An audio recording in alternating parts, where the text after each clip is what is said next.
Hey everybody, this is Josh Runquist here, and it is time for the Heavy Debriefings podcast, episode 15. Yes, people did not think it was going to make it this long. I'm amazed our relationship has even made it this long. But thankfully, I am with the mistress herself, listening to everything from Evergrey to Exposé. It is the Metal Faerie. Hello. Yes, we're trying that out, and I think it went over pretty well. But how are you doing right now? Oh, I'm okay. I'm a little tuckered out, but that's okay. We had some Halloween fun over the past few days, and looking forward to a week ahead. Yes, and rather than giving away everything that's going to be on the show, or you could just look at the description and the timestamps below. Yes. Let's just get right into it. Just like the YouTuber that broke his leg, getting right into it.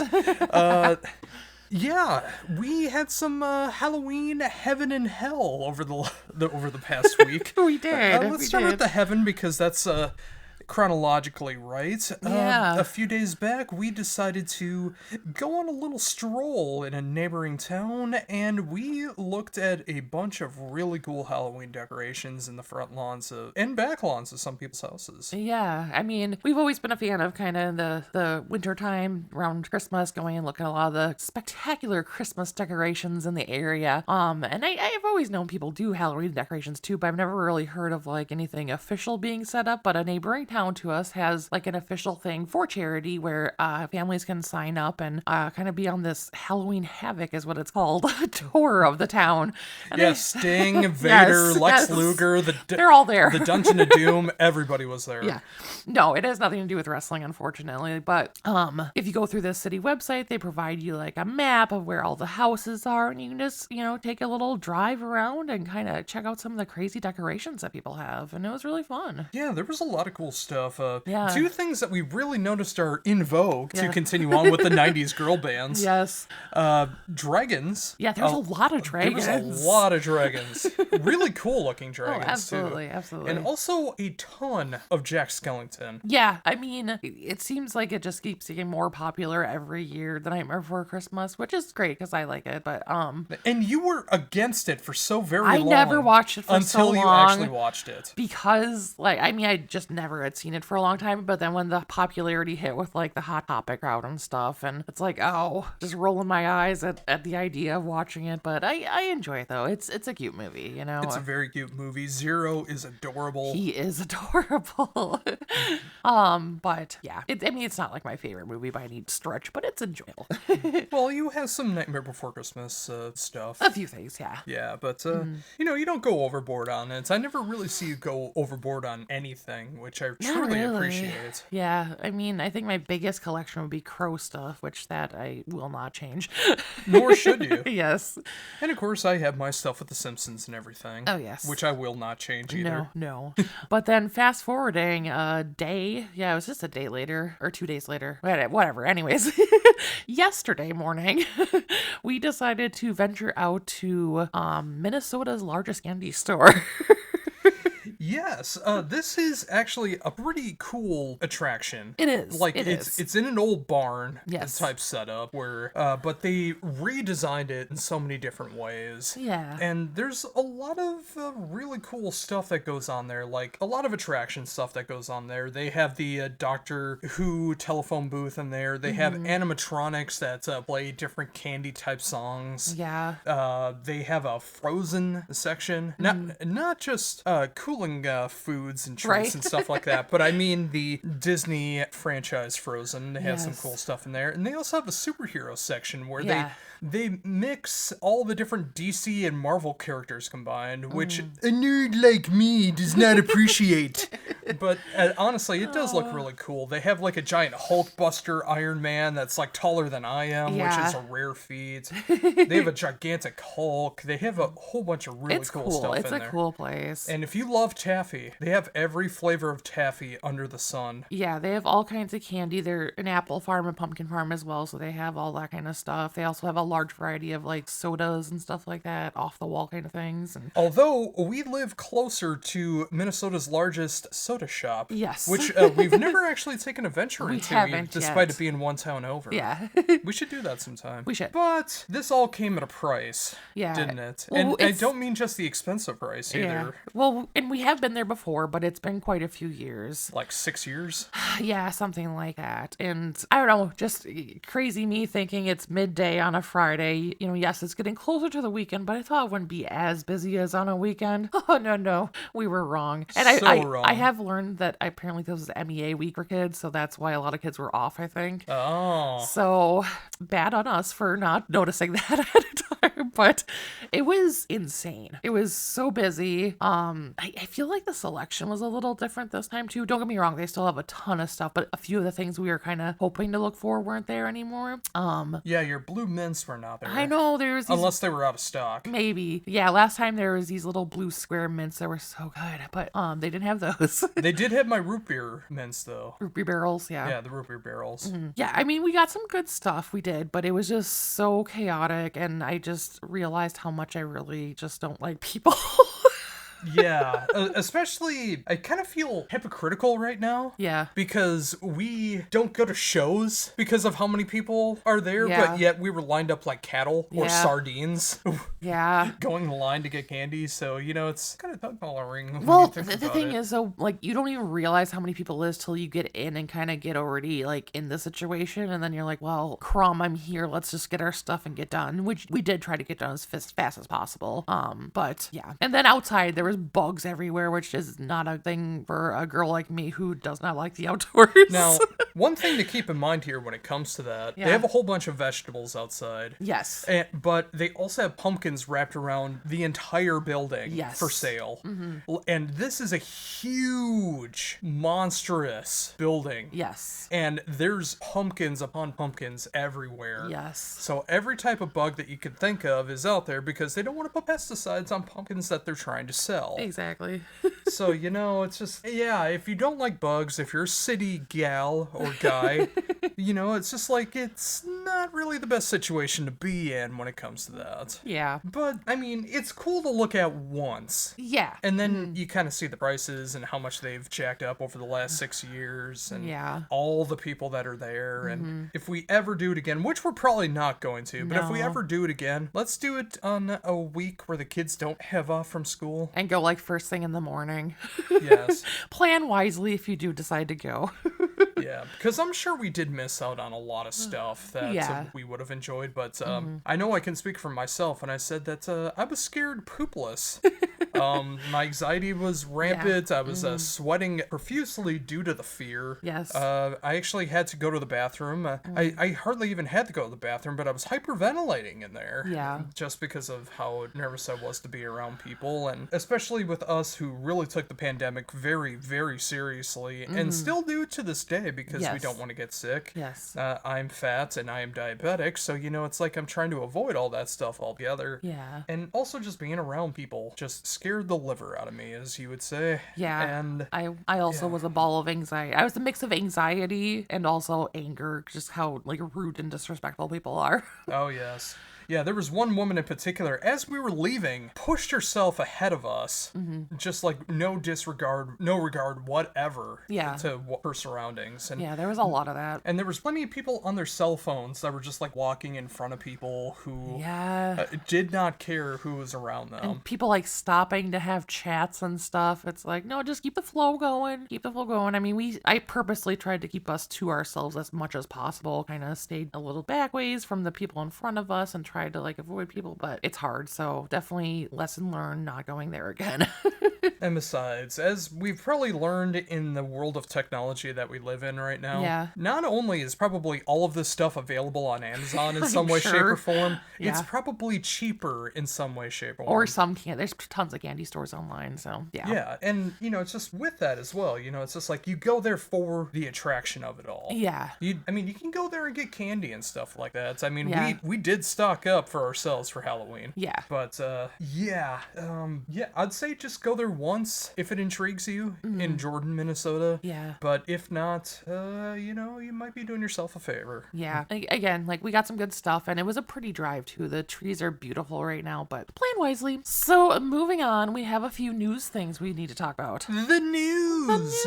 news. So there's been a little bit of buzz this week around the band TesseracT and really tip culture in general. Yes, if you are a part of the metal culture and the metal scene, yes, you probably already know about this because everyone else covered this. Yes. As this took place on Monday, the day after the show went up. Yeah. So we couldn't cover it. So we're one of the last ones that are going to be covering this, probably, unless you do like a monthly thing or a bi-weekly thing. But to do it the shortest way possible, the drummer of TesseracT released a series of things on social media talking about how he does not like it how tips only go to the merch person on a tour, and decided to put up a QR code that would tip everyone that's in the crew, including the band themselves. Right. A few hours later, the band decided to disregard the QR code after all the backlash that they've gotten, and did not want to take away tips from the merch person. Yes. I feel like this was made out of frustration and was handled so severely wrong. Yeah.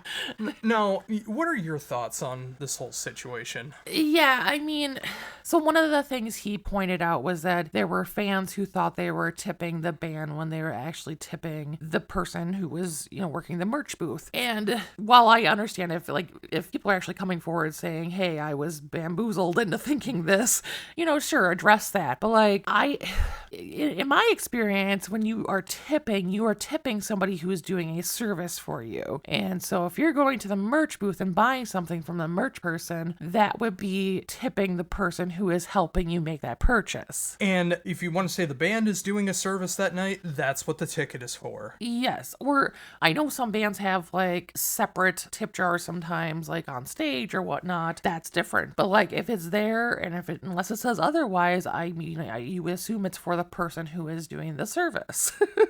So it's just a little bit, just a head scratcher, what they're thinking. And I know some of the members are not from the States originally. And I know tip culture is obviously very different here versus other countries. So I understand there could be a learning curve, but they have toured a lot though. So they've toured a lot here. Yeah. I can't imagine this is the first time they're seeing this unless they just don't ever they're look all around. Originally from the UK, Yeah. and some of the members live here now. Yeah. Mm-hmm. So they know what tipping culture is. Yeah. So I don't buy that whatsoever. Yeah, it just Look, there's a reason why if you go to see a local band or a smaller band, they'll say tip your waitresses. Yes. There's a reason for that, because the waitresses are taking care of the entire audience, making sure that they get beverages or sometimes food. Yeah. Like when we saw Doro and there was a Wing Wednesday kind of thing going on. Yes. But, it's they're the ones out in the crowd dealing with everybody, just like a merch person is. Yup. You tip them. The people on stage, yeah, sometimes they have tip jars. I know my old bands did that once in a while. I never saw a dime of any of that, but that's besides the point. But, it's you're going to see them. If you want to tip them, there are ways to do that. And, you can put out a QR code if you want to tip the band. I don't think that's the issue. No. It's just that you threw the merch person under the bus. Yeah, and do that. And you said that what the merch person is getting should be shared by everybody on tour because they're all working so hard. And yeah, sure they are, but they're also getting paid. They're also getting paid, and just like a waitress, if you don't want them to get tips or to have tips solely for themselves, then you need to pay them a livable wage. Yeah, and of course that's the whole American thing. You know, Yeah. that's living the dream, living the American dream, is it not? Right.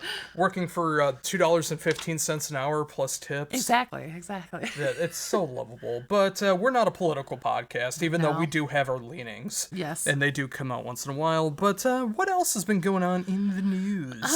So Bandcamp has laid off half of their staff. Yes, Epic Games a few years ago did buy Bandcamp, which is probably the biggest indie site for being able to buy albums digitally or physically as well. Like some bands do that. Sometimes it's right through Bandcamp you can do that.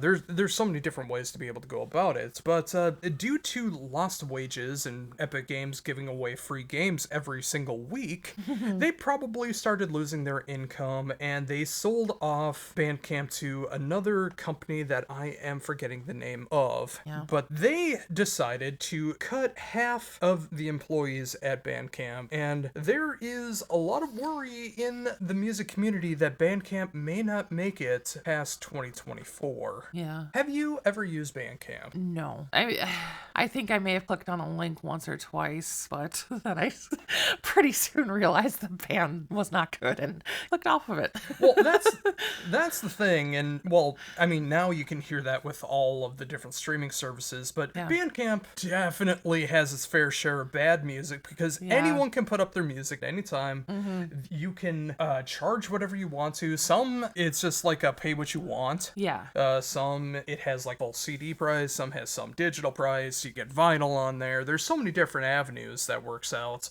And one Friday a month, all of the revenue goes directly to the band, which I imagine is going bye-bye now in 2024. Yeah. Because if half of the staff got laid off, I'm sure they're looking for ways to be able to keep making money, and if all the revenue is going completely to the band, you know, that's not going to the company. Yeah. And I use Bandcamp a lot. Like when I'm looking up bands I've never heard of before that might be new promos and stuff, a lot of bands do Bandcamp, and you can sometimes listen to the entire album through Bandcamp, but just clicking the buttons on there, and it gives me a good idea if it's worth checking out or not. Sometimes you download it, sometimes you buy the physical version, sometimes you only listen to it on Bandcamp, whatever the case is. But if it goes under, that's going to be a pretty dramatic hit to all the independent artists out there. Definitely. Yeah, and then, I mean, the music business is already a hard sell, what's going on now, but to see them lose something that really does help the artists a lot, that would just be quite devastating. Although, to flip the coin, you just said yourself you don't use Bandcamp. Yeah. Imagine how many people who only look at music as a passive thing, they would never use Bandcamp. No. They're using Spotify, they're using Apple Music, Absolutely. they're using YouTube Music, so... You know, it's kind of the devil you know thing. You might have to just go down those directions and hope for the best. Yeah. Because if you're trusting in independent companies, sometimes they can thrive, but then they get bought out by bigger companies, and then the whole thing goes down. Yeah. Which, as a video game nerd, I can tell you how many times great studios get bought up by bigger companies and then destroyed. Look at Volition in Saints Row. Yes. It just happened this year. Yeah. Yeah. I mean, it's obviously a hard thing for a lot, since there are so many musicians out there who do use Bandcamp, but just as kind of like a more commoner kind of viewpoint, like Bandcamp is not something that I've ever looked at as like a place to actually go and enjoy music. It's something that's just for bands that I've never heard of. Whereas like Spotify is where I would go to listen to music, and I'm not going to change that. Yeah, and I use Spotify as well too. Like all the time when I'm putting lists together for my top 10 albums of the month, and then the top 100 of the year, which is already around this time next month, which is sorry, I have to get those out once in a while. Yeah. But again, like even when I use Bandcamp, it's only when I'm sitting in my office. I don't use it on my phone. There's no way to use it on my PS5 or Xbox. Yeah. I just don't use it like that. Yeah. And I know people have problems with Spotify. Yeah. With how little they charge. Yup. First of all, I 100% agree. Yeah. But second, that's every streaming platform. Yes. They're all terrible. Yes. When you say one's better than the other, you're talking about percentages of a penny. Which is realistically nothing. Yeah. All of them are bad. We either have to do away with all the streaming sites, which is not gonna happen anytime soon, or you're just gonna have to deal with it. Yeah. Or continue to buy the physical media that you choose to do, or buying MP3s or whatever you choose to do. Of course, that's gonna help the bands out much, much more, but you're also talking about the entire population who can hear music for free, even if it's with ads, through a streaming site. And that is just much more convenient for a lot of people, and people love their convenience, so that's not going away until something different comes along. Yeah, I mean, unfortunately, in so many different aspects, we are at a point now in society where, with the exception of like the 1%, music or being a musical artist is not something you can really do as a career anymore. It's kind of almost always has to be a side project, unless you're doing something extra, like, you know, you have a studio you're producing, or you're doing session stuff, or whatever the case may be. Unless you have something else, like just being in a band, 99% of the time, it's not going to make ends meet for you. Especially when you're in a metal band like we cover. Absolutely. And, unfortunately, this is just another thing. I mean, it's been going this way for so long, with CDs and everything going away, and now Bandcamp, kind of going away in a way as well, or at least taking a step towards that. It's just going to continue to get harder because people want it to be easy for them, and they don't want to put out any more money than they have to because, look at society. Everything costs so much nowadays, so you don't even have that disposable income to use anymore, and then when you do, you don't want to spend it on that stuff when you can get it for free. Yeah, just free with ads for a lot of people. Exactly. Of course, we pay for premium because, it's just that much more of a convenience, and we use it so much. Yes. Like, I also use it as work, so maybe I could use it as a tax write-off, but, just with all of that, it's just, there are ways of being able to support bands. Yeah. You can do everything from going to the shows, buying merch, tip the merch person, hintity, hint, buying the albums, listening to the music on streaming sites, because even if they aren't getting the pennies, the percentages of pennies, the listens go up, which means more people will be able to check them out. Exactly. And of course, one of the biggest things, which, people tend to forget all the time, is word of mouth. Yeah, Talk about it on social media. Talk about it with your friends. Talk about it at shows. Absolutely. Just everywhere. Just get the word out about good music. Yeah. That's what we do. That's what everyone else should do for the music if you do care about it. Agreed. Finally, up in the news, there has been some chatter this week about Netflix games having some kind of GTA game release. Yeah. We were going to talk about this in the gaming section, but of course, a big game has kind of taken over the whole gaming section. But there's rumors of Take-Two Interactive, which owns Rockstar Games, talking to Netflix about potentially releasing some games through their mobile computer network kind of thing that they've been doing, which is kind of how you're playing some of your games through your phone, is through Netflix, right? Yeah, a couple of the games I play are through Netflix. Now, how would you consider the experience? Like, is it just like normal? Do you notice any problems with it? So the two games I play are two of the dating simulator games, so it's not like super, high tech type of game. It's just kind of choose your own adventure type things. It's just kind of one screen at a time. It's not like movement or anything like that. So it's not much to be, described graphically. Outside of that, it really depends on who within there is making them, because one of them, like, they're both made by different people that from Netflix, like different companies, not within Netflix, but I don't know if they're like gaming companies hired on, whatever you want to call it. Third-party developers. Yeah, the one is great. The other one looks nice, but it's terrible. We'll get into that more under the gaming section when I talk about that game, but yeah, it just depends on what you choose. Wouldn't you know it, gaming developers don't make the same games. No, they don't. Yeah. And again, to like the common people who just like want to check out music for free, and you can talk about the gaming subscriptions that are going on now. Yeah. Which is something we're going to have to talk about next month once Black Friday comes around, and Yes. Making some potentially hard decisions, at least on my end. Yeah. But, just like every developer is different. And, Netflix isn't known for their gaming, but they are trying to come up with stuff for, like, the common person to be able to play. They have WrestleQuest on there, which you still won't play, even though you could play it for free.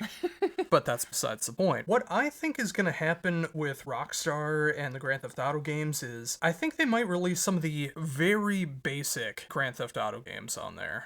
I think they might do, like, a Chinatown Wars. They might do Liberty City or Vice City Stories on there. Just really simple, small games on there. I don't think Grand Theft Auto 6 is going to be a Netflix exclusive. Could you imagine? The only way you could play Grand Theft Auto 6 is on your phone through Netflix. Oh boy. That would not end well. No, I think it's just going to be something really, really basic that's going to be on there. Maybe some of the previous games in some way, shape, or form. Yeah. Or maybe they'll do like your own choose your own adventure Grand Theft Auto, like your dating simulators. Yeah. But it's a very interesting strategy to go about it that way. And if you're working with Netflix for the games, why aren't you making a movie? Why aren't you making a TV show about Grand Theft Auto? Well, maybe it's, a hint that it's going to go that way. I would watch the hell out of that. Unless it's anime. Don't make anime.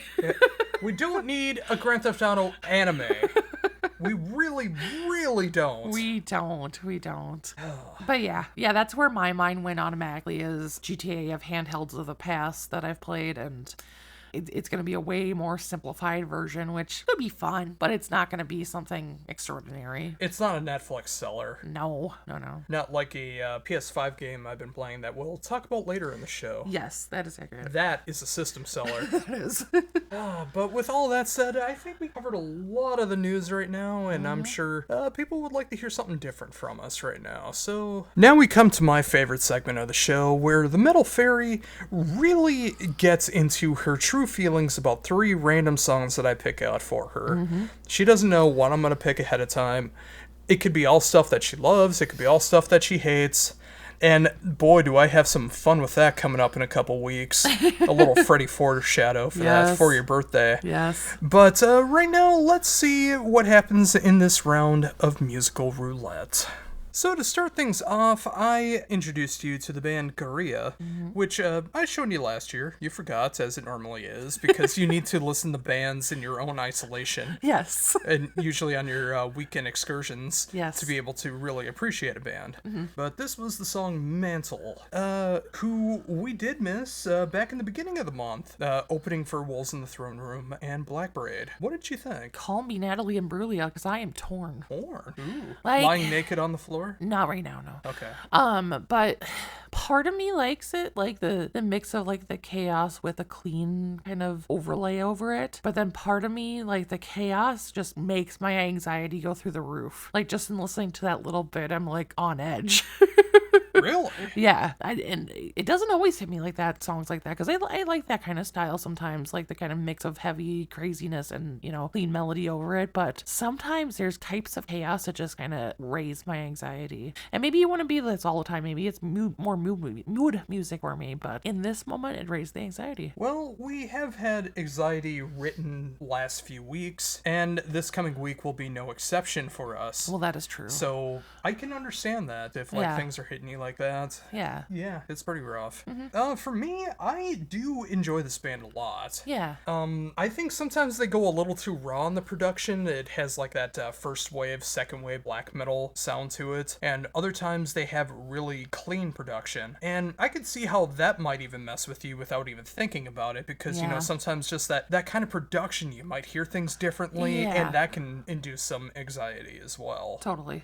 It would have been fun to see them, but, we would have mainly been there for Black Braid, and I would have loved to have actually seen Wolves in the Throne Room instead of them canceling the show and playing in a cornfield in Iowa, which I will never let go.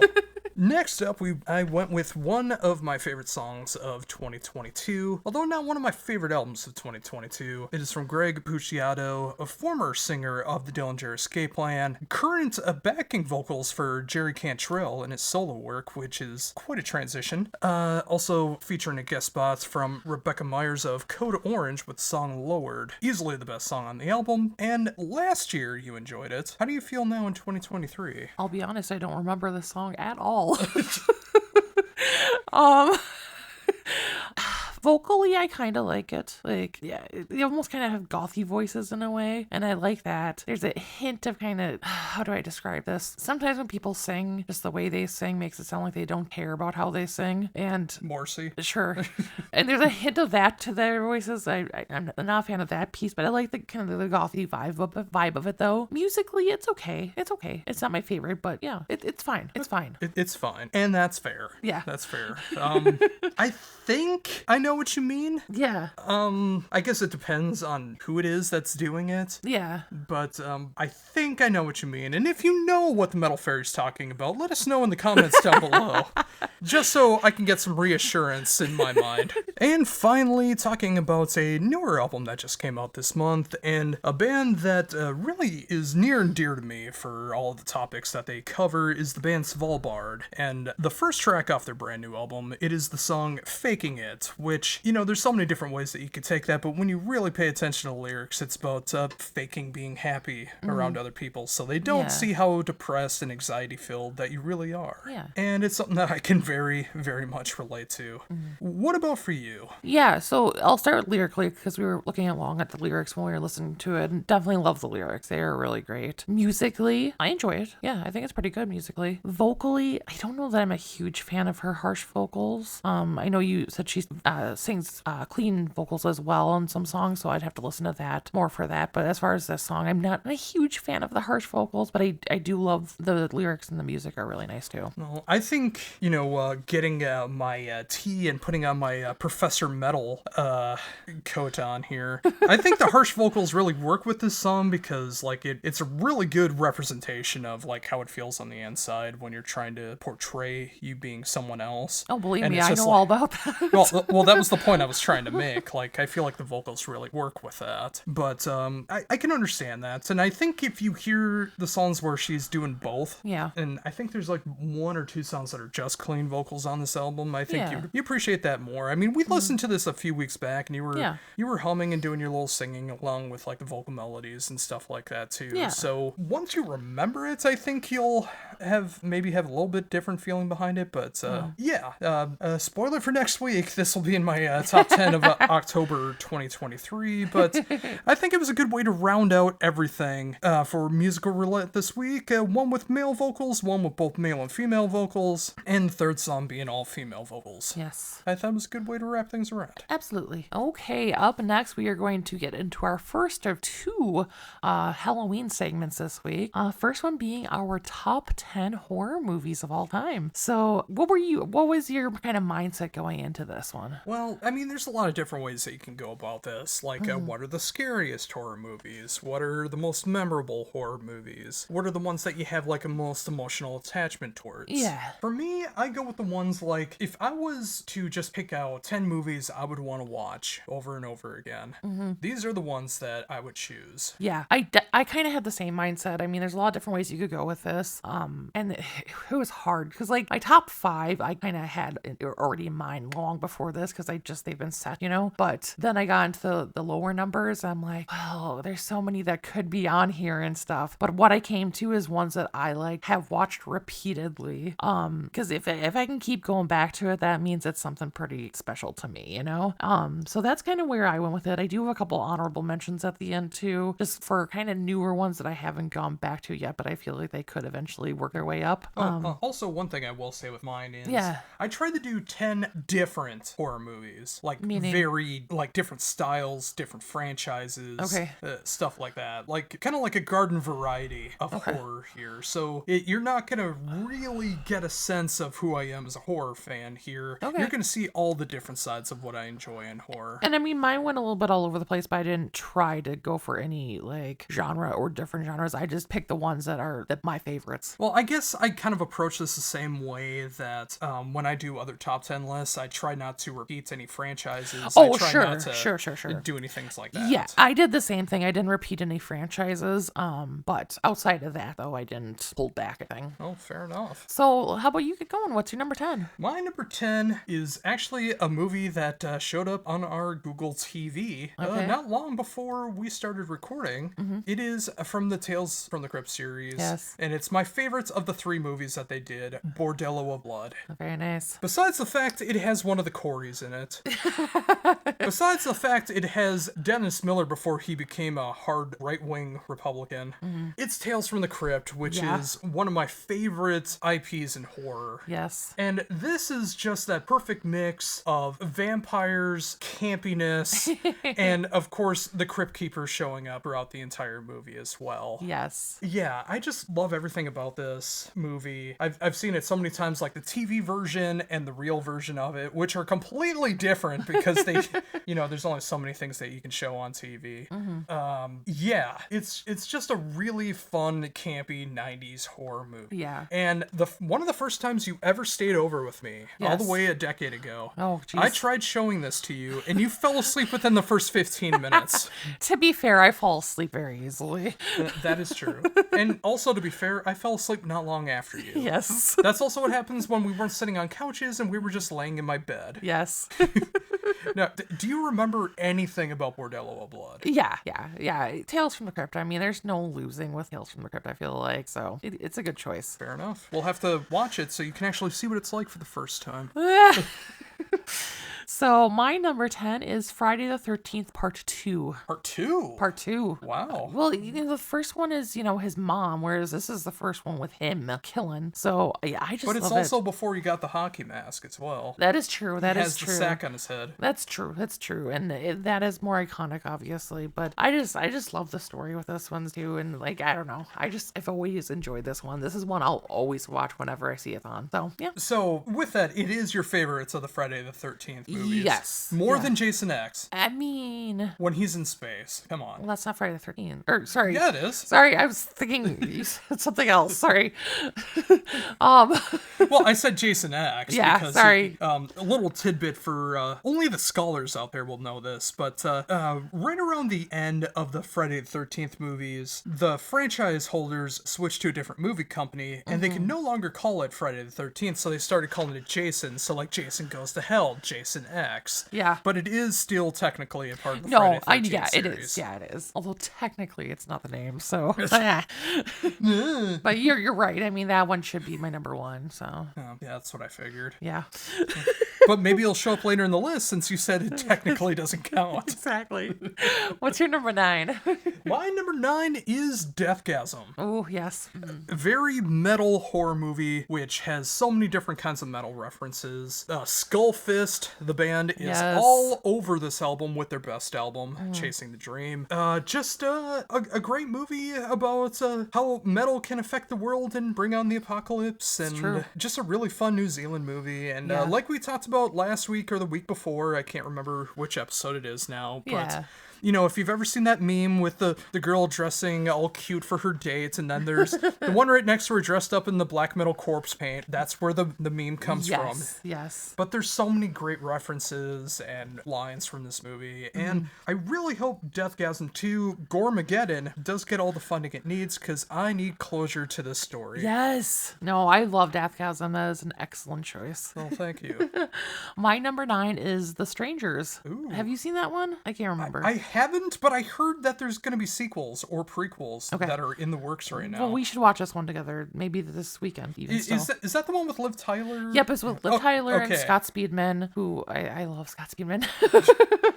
This I haven't heard before. Oh, yeah. Well, he was in Felicity, and then he was in the Underworld movies, so yeah. All right, I understand now. Yeah, but if you're not familiar with it, it's a movie where this couple is staying at this house, and there's some strangers that appear outside, and things happen from there. But it's one of those movies that it could happen to anyone. You never know who's lurking outside. Oh, is that the one where it's like because you were home? Yes. Okay. I know about it then. Yeah, but we're gonna watch it sometime. All right. If we can watch Bordello of Blood, we can watch The Strangers. So tonight, let's do it. Depending if we want to watch the Sunday stuff. Yes. But yeah, that's my number 9. Number 8. My number 8 is the first horror movie from director Kevin Smith. Oh. And of course, he went on to make a couple other horror movies that are either love or hate with Tusk. Oh, yeah. Which I love Tusk and how messed up it is. But yeah, it's great. He also made Yoga Hosers, which is the only Kevin Smith movie I have yet to see. Yeah, we have to see that still. But I had to go with the first one, Red State. Yes. Which I didn't realize is the movie where Ralph Garman gets shot right through the face. But if you're not familiar with this movie, it has some comedy in there. Yeah. But it's meant to be like a straight up horror movie. Yes. And it's about like a West Baptist borough church that basically kidnaps 3 teenagers and it goes out of their way to torture and kill them. And the FBI gets involved to shut their compound down, and a lot of different stuff happens. Yeah. I never pictured a horror movie from Kevin Smith before this point. I never pictured this kind of horror movie from Kevin Smith. I mean, there's a lot of dialogue. Don't get me wrong. It's a Kevin Smith movie. There's a lot of dialogue. Yeah. But you got so many great people in here. Michael Parks being the leader of this cult. You got John Goodman as the FBI agent. Of course, again, Ralph Garman getting shot right through the face. Yes. Yeah, there's so many great tense moments in here. And I love this movie. It is great. I'm so glad you made me watch it a while back. And yeah, it's terrifying, but so realistic at the same time. And yeah. So, of the two horror movies that we have seen, which one do you prefer more, Tusk or Red State? Red State. Red State. Like, I love Tusk, but it's so, like, messed up and, like, not realistic. Horror movies are realistic? Since when? To me, like... You mean Jason being frozen for 500 years and ending up on a spaceship is realistic? Yeah.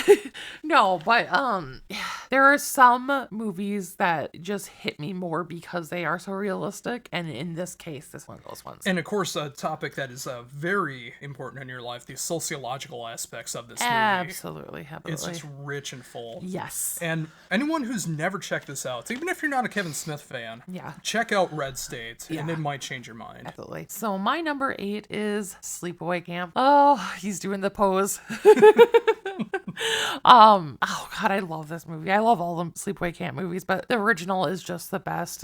If you're not familiar with it, it's about these kids at camp and one of them has some issues, and we'll just go with that.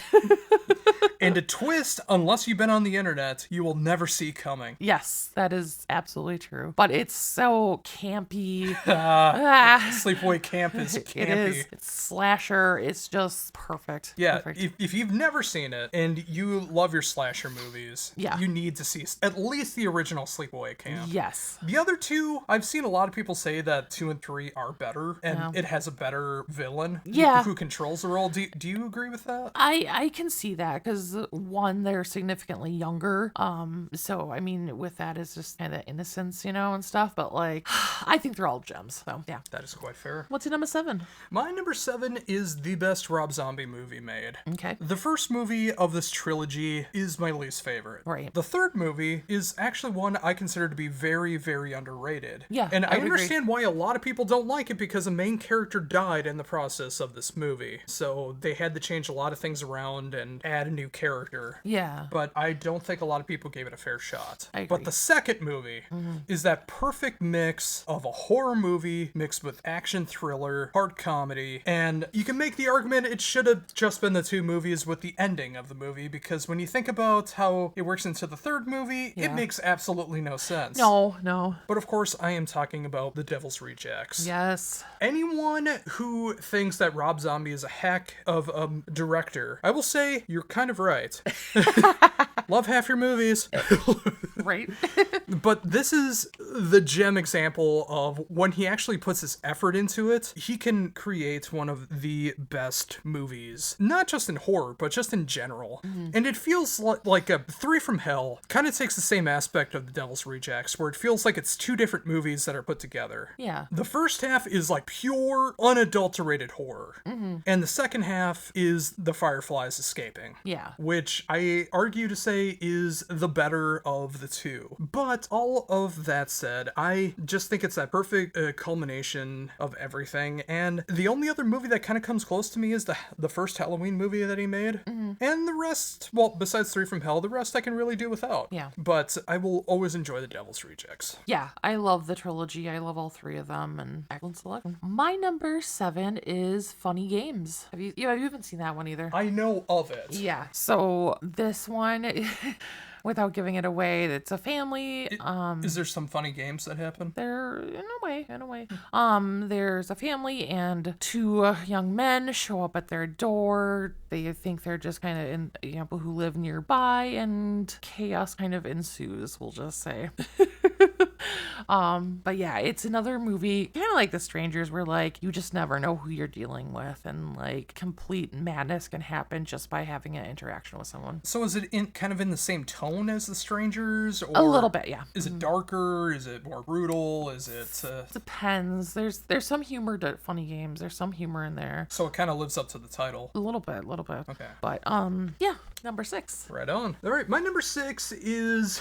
I think it still counts, and I really, really struggle between this and a movie that came out a couple decades before it. Okay. I kind of consider these 2 in pair with each other because of the director of the movies, but I went with the one that I saw first. Even though I potentially like the first movie more, this one means much more to me. From director Mel Brooks, Dracula, Dead and Loving It. It is basically Leslie Nielsen as Count Dracula doing the entire original plot to the original Dracula. But of course, it is slapstick, it is funny. A lot of people say it's the worst Mel Brooks movie, which I can test to. I think it is very, very enjoyable, and I get just the stupid laughs out of it. I love what they do with Renfield. I love what they do just with basically all of it. Yeah. And of course, it's Leslie Nielsen, one of my favorite actors of all time. Yeah. Who may show up later in this list as well. I think you may know where I'm going with this, you may not. But you, this year, saw Dracula Dead and Loving It for the first time. And what did you think of it? Yeah, it was funny. It was funny. Not typically the type of humor I go towards, but I enjoyed it. And I'll let you have this one on this list. Okay. Well, I was also thinking of Young Frankenstein as well. Yeah. Which is another movie that I showed you this year as well. Yes. Mm-hmm. What did you think of Young Frankenstein? Yeah, that was amusing as well. Yeah. I liked it. Yeah. But this was the year I actually showed you some Mel Brooks movies, and I'm quite proud of myself for that. Yes. But I slapstick comedy from the 90s, and if you're of my generation, you'll get a kick out of it. Mm-hmm. My number 6 is The Purge election year. Oh, that one. Okay. I love all the Purge movies. Yes, you do. I love them. Love them, because I think our society is only a step away from this. Not even a step. Not even a step. And I feel like this movie just hit it home so much with that. Yeah, I mean, if you've seen it, you know what I mean. Like, it's our society. If you put the right people in the right places, this could happen. And it's terrifying. Well, I think we can talk about premise because, I mean, it's all over the trailers and everything. Oh, yeah. I mean, the whole premise of the Purge series is that, murder and all these other things happen, it's against the law for 364 or sometimes 365 days a year. Mm-hmm. But for one night a year, for 12 hours, yes, everything's legal. Yep. Outside of nuclear war. Mm-hmm. And you can really see how civilization just collapses in those 12 hours. Mm-hmm. You can see the fake facades the rest of the year. You can see how people are truly who they are. Mm-hmm. And with election year, it is technically in canon the first of the Purge series. Like if you wanted to watch them in chronological order. Well, there's the first. The first Purge. My apologies. Yeah, election year is the one where they're trying to get rid of the Purge. Mm, yeah. Yeah. So again, like all of this starts to happen. Mm-hmm. If you know me and my generation, Bubba from the Bubblegum Shrimp Company in Forrest Gump, he is a major character in election year. Yeah.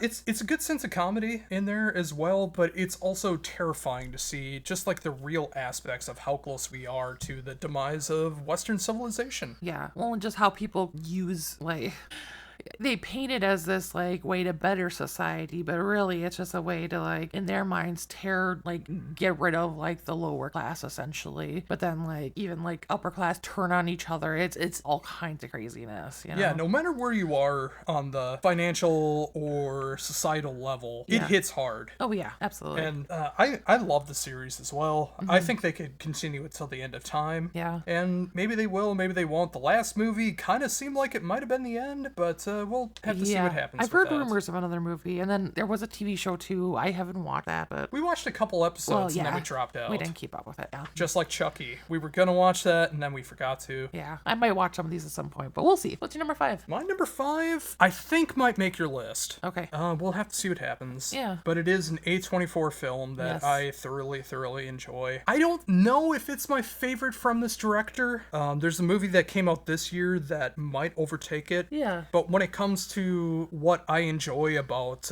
international horror, this just hits the note. Yeah. And of course, it is one of the most brightly lit horror movies ever, Midsummer. Mm-hmm. Yes. Basically, these college kids have a friend from Sweden that they want to do a little documentary kind of thing on in different ways. And he invites them back to where his family lives to take a look at their culture. And within an hour before of them being there, some things start to shift, and not for the best for the people involved. I'm trying not to give everything away, but it is my kind of horror where you cannot expect what's going to happen next, at least the first time that you see it. Although you can see the foreshadowing of how everything comes together when you watch it in subsequent watches, which is something that Ari Aster is very good at, especially with a movie like Beau is Afraid, which might be a horror movie too, but I didn't include it because I feel like this was a better example of horror. Yeah. But I love this movie. The ending is the perfect, good for her ending that you could ever get out of a horror movie. And maybe it made your list, maybe it didn't, but I thoroughly enjoy this one. Yeah. My number 5 is Us. Us? Yes. Ooh. So, Jordan Peele, never been a fan of his comedy, but my goodness, can he do a good horror movie?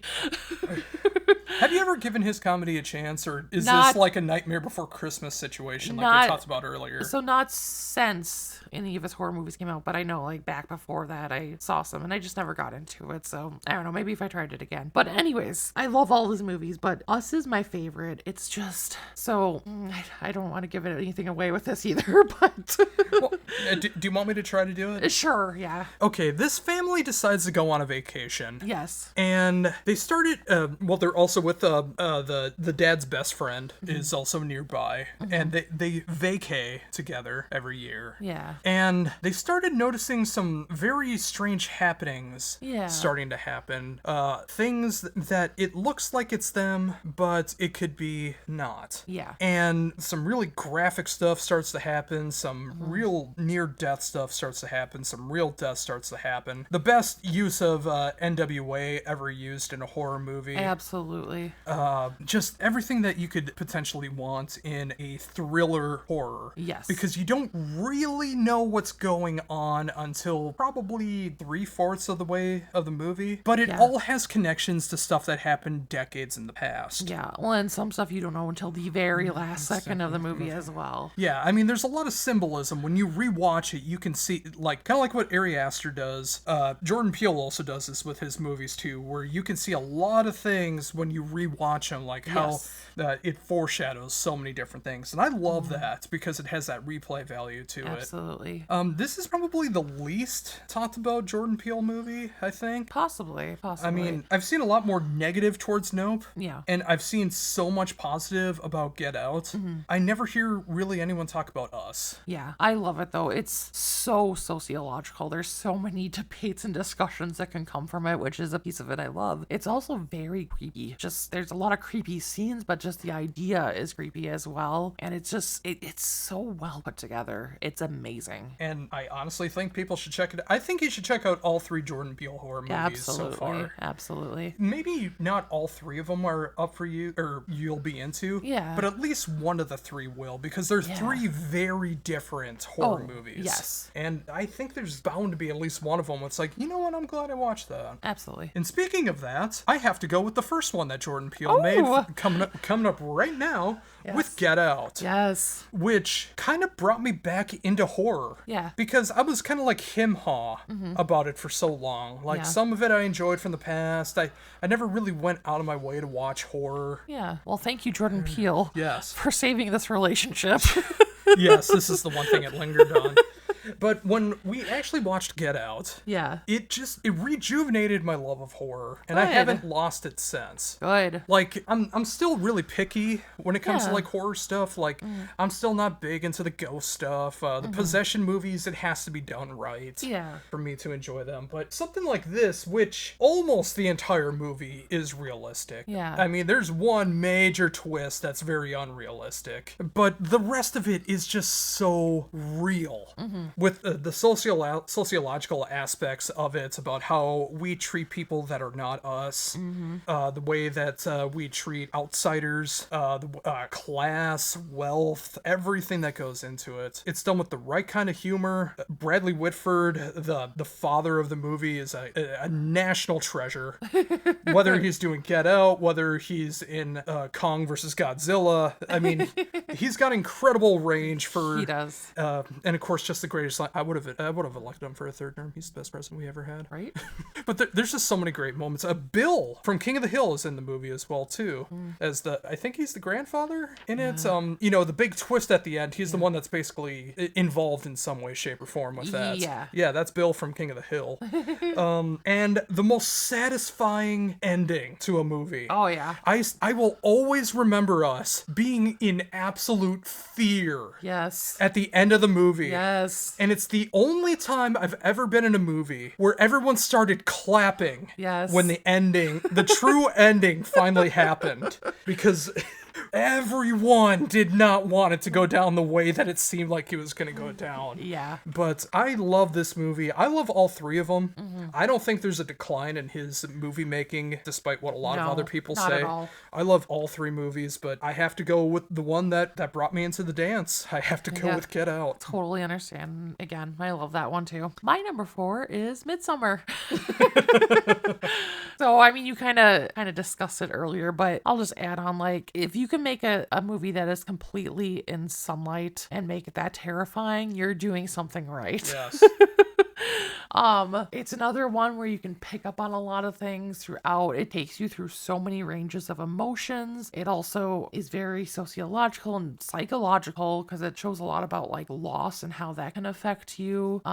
It's just, yeah, it is a trip. It is a trip. That's what I will say.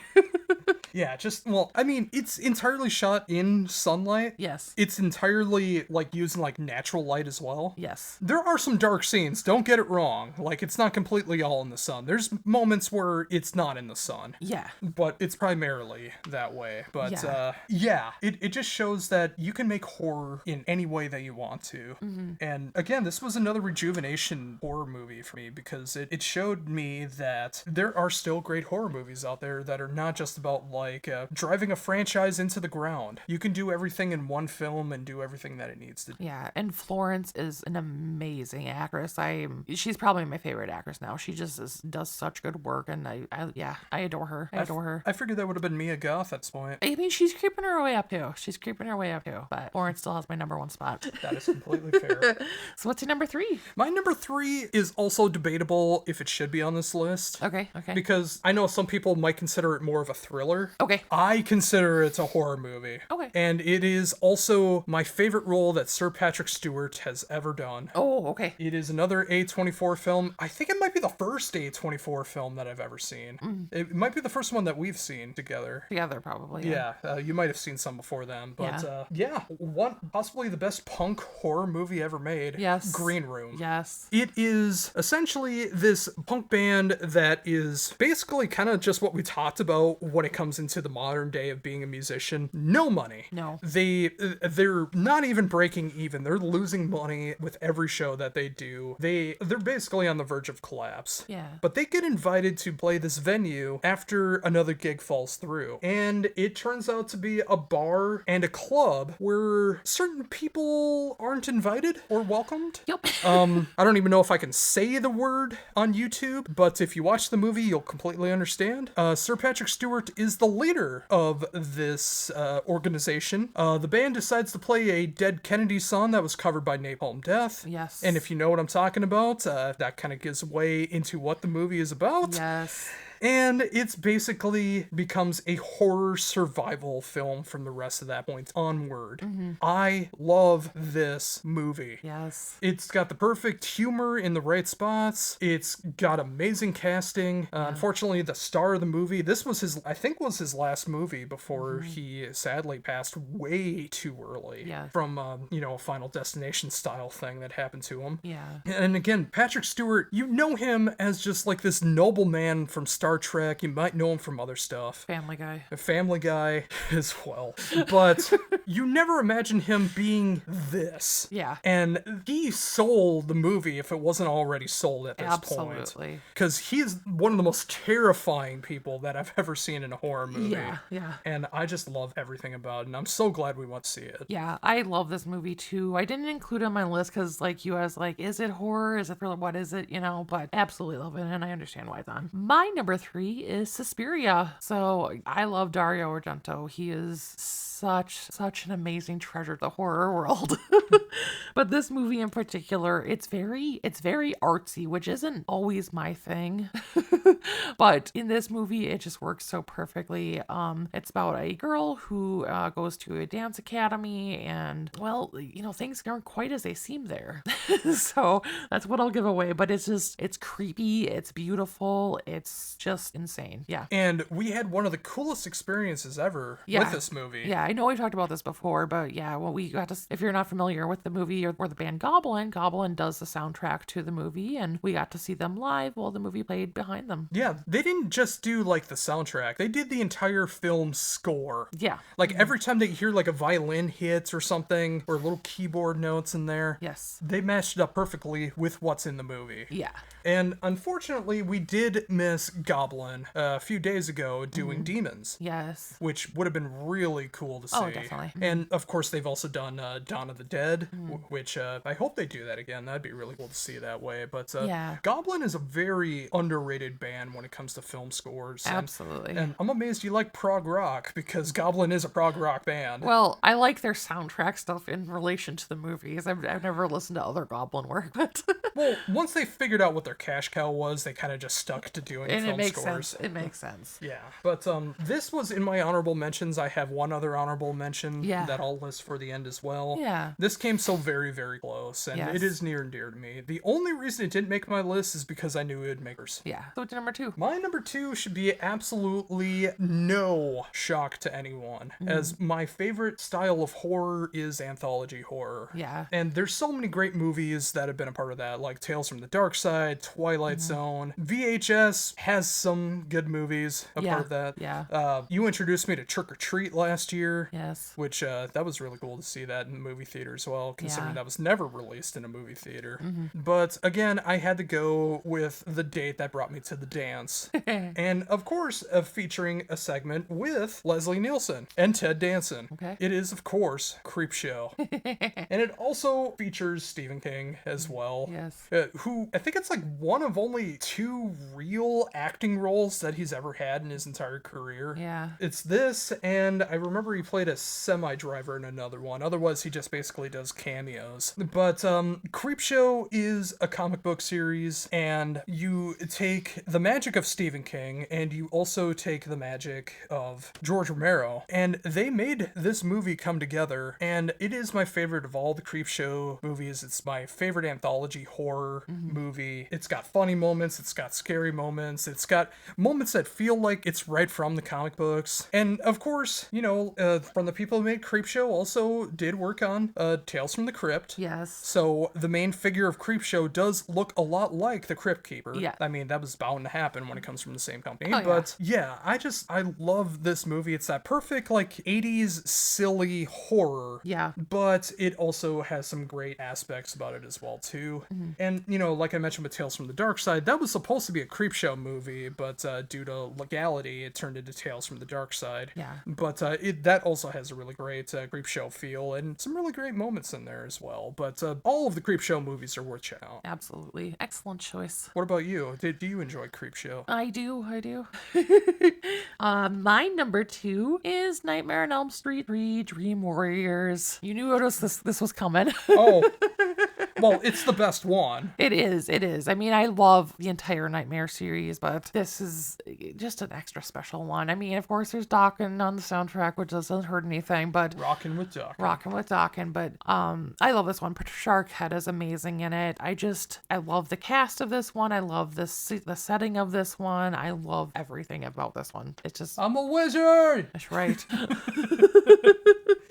Yes, as I just said, this is the best of all of them. And that includes Freddy vs. Jason, which the soundtrack helped me become a metalhead. Yes. A real, true metalhead. Yes. Yeah, I love the setting of where it takes place. I love it's these teenage kids take on Freddy of all different shapes and sizes.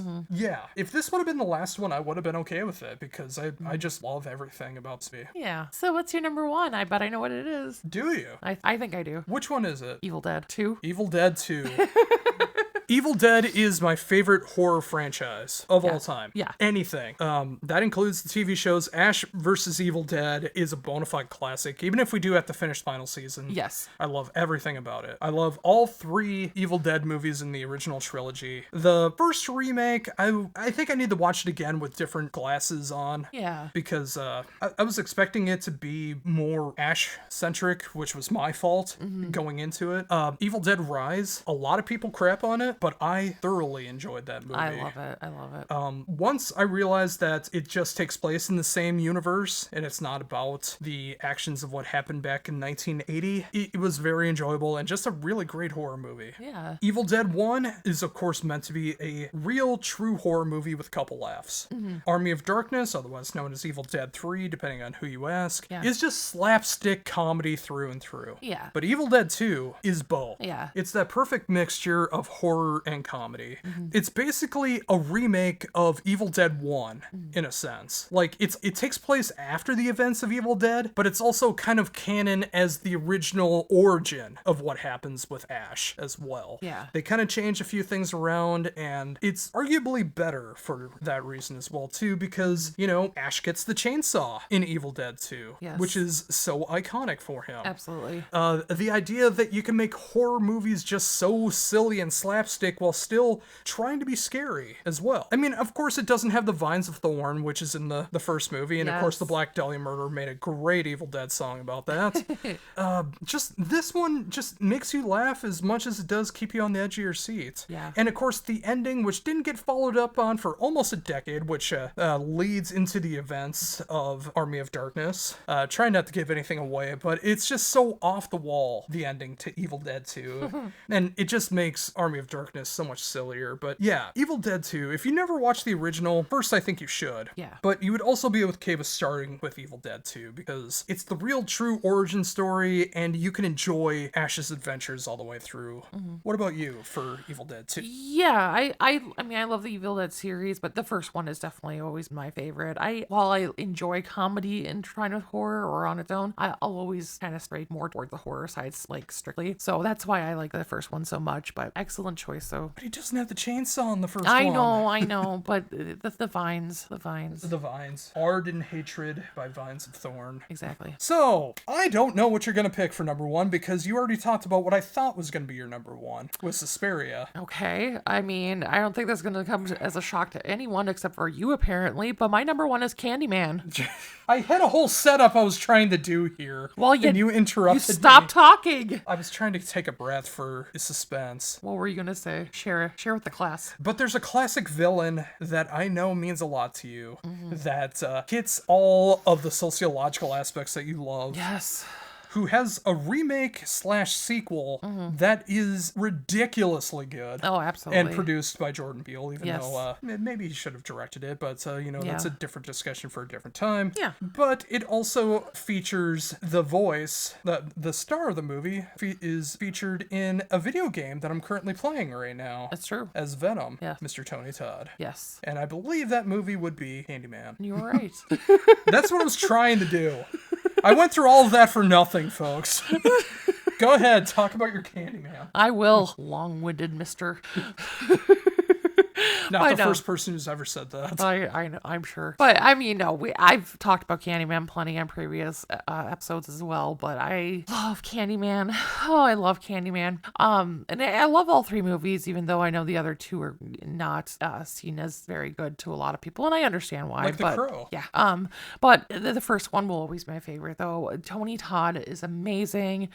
Virginia Madsen is amazing. The story is amazing. It's so deep and sociological and emotion-filled, but it's scary and crazy at the same time. And I don't know about you, but when I was a kid, like, Bloody Mary was all the rage with, like, mirror games and stuff. So, like, Candyman just went right along with that wave of, you know, that fear as a child and stuff. And, oh, it's just so good. And one of your favorite authors of all time. Oh, yes. Based off of Clive Barker material. So, yeah, it's amazing. Yeah, I knew it was Candyman, but I was just trying to, like, do a long-winded gesture. It's okay. okay. It's okay, Sweet Pea. But I love this movie as well, too. Yes. I'm also of the age where, like, I remember on TNT for Monster Vision, Yes. they would always play Candyman all the time. Yes. And I would always watch the TV version of it. So I didn't really get the real version of it. Yeah. But, you know, whether it was Penn and Teller, whether it was Joe Bob Briggs, I really enjoyed the way that they talked about Candyman throughout everything that they did. Yeah. And I was able to appreciate it back then, but I also completely, utterly forgot about it over time until we got together and I started to have that new appreciation. But I'm also the kind of person that might even enjoy the remix sequel a little bit more. Yeah. Because it just hits so friggin' hard for what we're going through in the world right now. Yeah, I get that. Yeah, it just, and it calls back to the original Candyman so perfectly. Yeah. And the ending made me cry, so. Oh, yeah. I think I've talked about this with music, it's also true of movies. If it can make me cry, I'm gonna rank it pretty high up. I understand. So, you know, it's like, I love the original, and of course, one of my favorite lines ever, "Come back!" I always do that, and I don't know why. I don't know. But, yeah, that is a very, very fitting choice for your number one. Thank you. So did you have any honorable mentions? Yes, I did. I mentioned Suspiria, but I also want to mention another movie that is almost kind of a theme in what I've talked about with my top 10, with some movies where it feels like part of the movie is going one way and then it goes into a different direction. This is a perfect culmination of that. Okay. It is, of course, from Mr. Rodriguez, starring George Clooney and Quentin Tarantino, and a young Juliette Lewis and Michael Parks, from Dusk Till Dawn. Okay. Where the first half is a bank or a robbery gone wrong, and then it turns into a vampire movie. And it's just that perfect, seamless way of, if you have no idea what the movie is about and you watch it for the first time, it's just a complete sucker punch of a movie. And it's got so many great things. Tom Savini, one of the greatest people in horror, is in there, with one of the best characters ever in horror as well. It's got the original Blackula as well. I mean, there's so many great references to old-timey horror of like the 50s, 60s, and 70s. Of course, if you love your Cheech and Chong, Cheech Marin plays 3 different roles in this movie, which I find to be incredible. Yes. But yeah, it's comedy, it's a crime thriller, and then it turns into straight-up campy horror. Yeah. And I'm a sucker for that. So how about your honorable mentions? Yeah, so there's so many I could say, but I try to pick ones that I either are newer or newer to me, so that I just haven't had that chance to watch them repeatedly so that they could be on my list. But I feel like after I do watch them repeatedly, they will be on my list. So first up would be Megan. I get it. Yeah. I get it. I mean, we've only seen it the once in theater, but it is... No, we didn't see it in theater. Didn't we? Oh, yeah, we watched that one at home. No, Sorry. we watched the unrated version on Peacock. Yes, that was it. Okay. And I still feel if we would have watched the PG-13 version, we would have hated it. I don't know that I would have, but... I would have. Well, fickle. Anyways. Fickle! Okay, go ahead. It's just so good. It's so good. And I'm pretty sure upon repeated watches, this will like creep up higher on my list. Second, Pearl. Pearl? Yeah. Okay. I mean, I love X and Pearl, but Pearl I think wins out a little bit more for me because it's just that little bit more psychotic. Before you continue on, what are your thoughts on Maxine coming out next year? I'm excited for it. I'm curious where it's gonna go. Me too. Yeah, I'm yeah. I don't even know how it would work, but I'm so chomping at bit for that. Exactly. And then my final one, not new but newer to me because I've only recently, or not recently, but like I think like a year or so ago I watched it for the first time. But Hereditary. Ari Aster. Yes. Yep. Again. Amazing movie, but I've only watched it once so far, so yeah, I need to go back and watch it again and again. So yeah. Yeah, those are some fantastic choices all the way through, top bottom. And I'd like to think some of mine are pretty good too. But what about you listening to this? Is there any horror movies that we left out? Is there any franchises that we didn't talk about? I'm kind of surprised Puppet Master didn't make your list. It was in all close. honesty. It was close.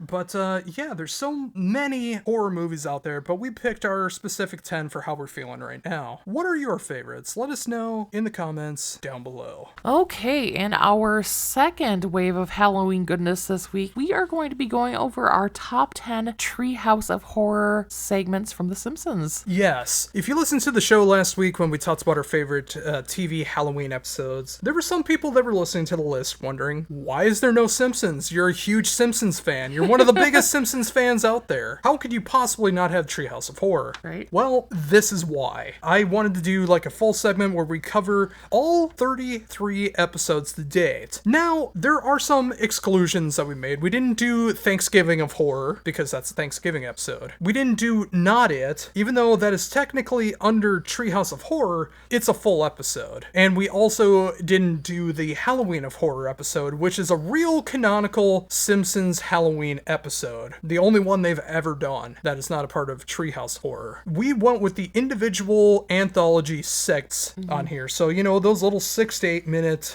classic goodness. Yes. Before we get into it, how was it for you, like going through all 33 Treehouse of Horrors so far? It was fun watching them and revisiting them all. I definitely learned what I kind of leaned more towards, and I also realized there's a lot of filler in there too. Not necessarily bad though. I don't think there was any segments that I was like, woof, that was a bad one, you know? They're all enjoyable. It's just some you could definitely tell were more filler. Yeah, and I definitely know what your taste is, and of course that'll be represented in your top 10 list. Yeah. Mine's a little bit more all over, although I kind of noticed that I kind of picked a particular area of my top 10 more than anything else, so there might be some crossover. Maybe. There might not. We'll see. Yeah. But, so we're going to turn things around here. I went first last time. Yes. You're going first this time. All right. So I'm the last number one. Yes. Because it's my show. It's your show.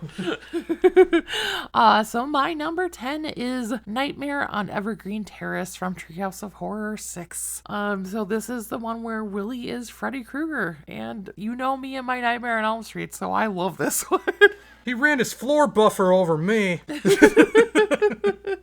I love this episode. Yes. I love what Maggie does in this episode, of course. Yes.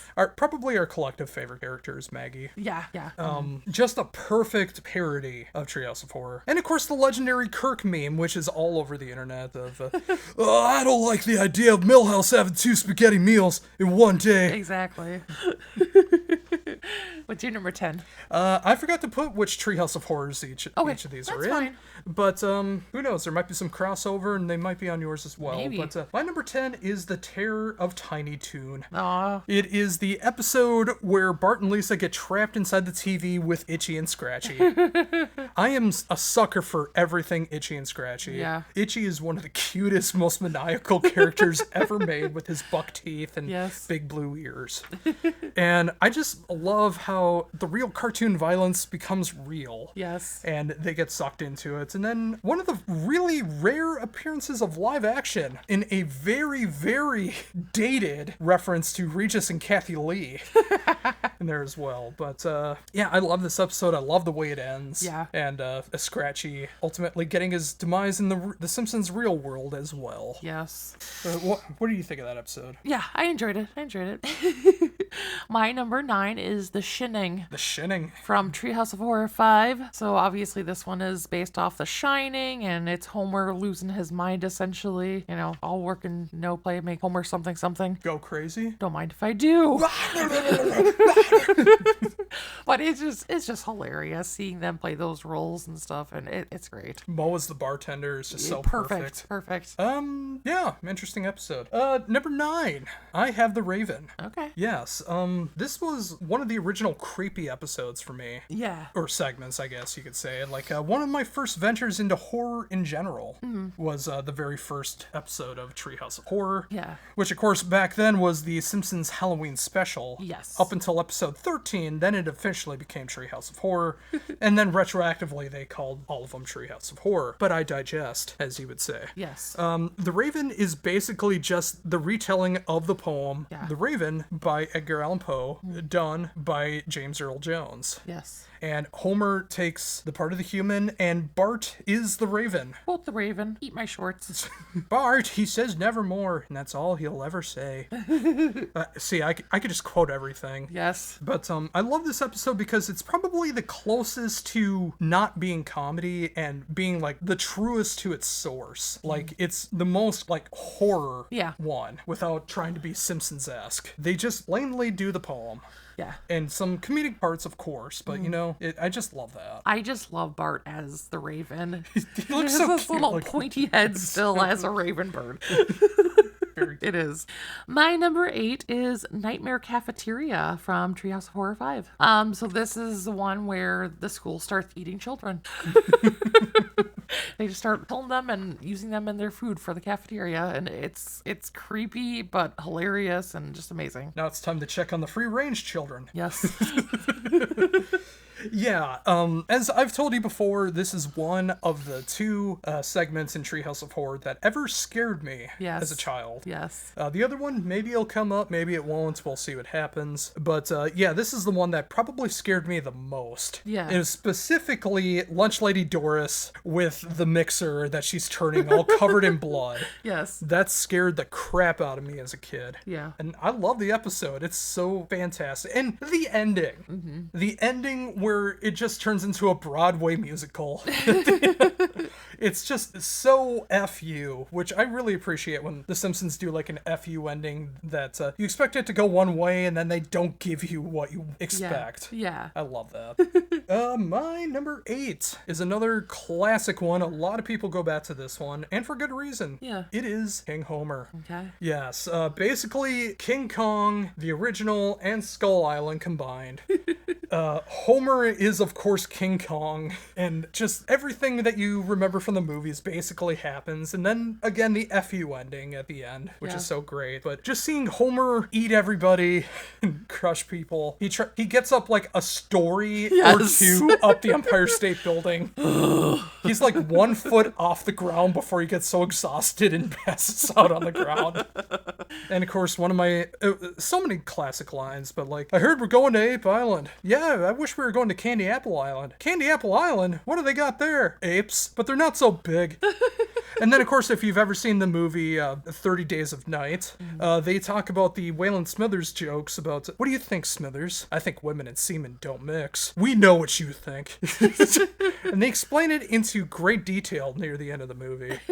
But, yeah, I'm a sucker for that episode, because I love old-timey monsters, I love classic horror, and The Simpsons just did it justice. Yeah, I just love seeing Homer as a giant ape. It's hilarious. My number 7 is Starship Poopers. So this is the episode where Maggie loses her baby legs. It's just hilarious. So she is actually the product of Kane. Yeah. Mm-hmm. And it's just funny seeing her as a little space alien. And of course, well, you know what? I'll talk about it later. Okay. My number 7 is actually technically the newest segment of the Treehouse of Horror series. It is Simpsons World. Yes. Which is a parody of Westworld. Yes. Which is now apparently only available on Tubi to stream, which is so strange how HBO just let that series go, because it was such a great show. Mm-hmm. Basically, you know meme culture, and if you know Simpsons memes, everyone quotes those lines all over and over and over again. Yes. And in this episode, real life people actually go to visit Simpsons World and see those classic memes online, all the classic jokes and bits and everything that goes into it. But then the Simpsons are robots that become self-aware. Yes. And if you've ever seen Westworld, you kind of know what happens from there. I love it because of all the references that they do, and the grand finale of the entire episode, having to deal with all the different shows that I love in some way, shape, or form, including one we'll be talking about later, which we didn't even know had a new season. I know. But yeah, I love this episode. Yeah, this was very close to making my list, but yeah, it's hilarious. My number 6 is the school bus from Treehouse of Horror 4. Isn't it the Ghoul Bus? The Ghoul Bus. No, it says right there, school bus. And of course, that has one of the greatest wraparounds ever with the Night Gallery parody throughout the entire episode. Yeah. But this episode is basically based off of the Twilight Zone episode where, well, in the Twilight Zone... at 20,000 feet. Yeah, where there's a creature on the wing of a plane. But on here, it's on the side of the bus instead, so... And who was the man in that episode? Yeah. The Shat himself. Yeah, Star Trek guy. William Shatner. That's right. But it's such a throwback then, and it does it perfectly, so... And again, I love the endings of all these episodes because it's actually a really scary ending if you've never seen what happens at the end of that one. Because, again, there's so many great references. I don't want to do that throughout the entire thing and just ruin it for everybody. I'm holding back my references. I know. Which is really hard. But my next one up is another one from near that classic era, The Monkey's Paw. Okay. I love this episode because, again, it's another Twilight Zone episode that it makes fun of about using a monkey's paw for wishes and all the wishes go wrong. Yes. Except for the first one, which I really debate did not go wrong. Yeah. Because I don't think it's giving anything away. Maggie takes the monkey's paw. You don't hear her, but she sucks on her pacifier, wishing for something. Yes. And she gets a new pacifier. Yeah. She gets exactly what she wants. Yeah. It just didn't pan out for other people who thought it was something else. Yes, but she was the one holding it, and everything was fine. But then another great another great episode with Kang and Kodos showing up, and I think it's a great throwback to the Twilight Zone episode. Agreed. My number 5 is Bart Simpson's Dracula from Treehouse of Horror 4. So it's totally based off of Bram Stoker's Dracula. Burns is the exact identical Dracula from that movie, which is hilarious. And I feel like this one has a creepy ending too. Like, well, aside from that piece.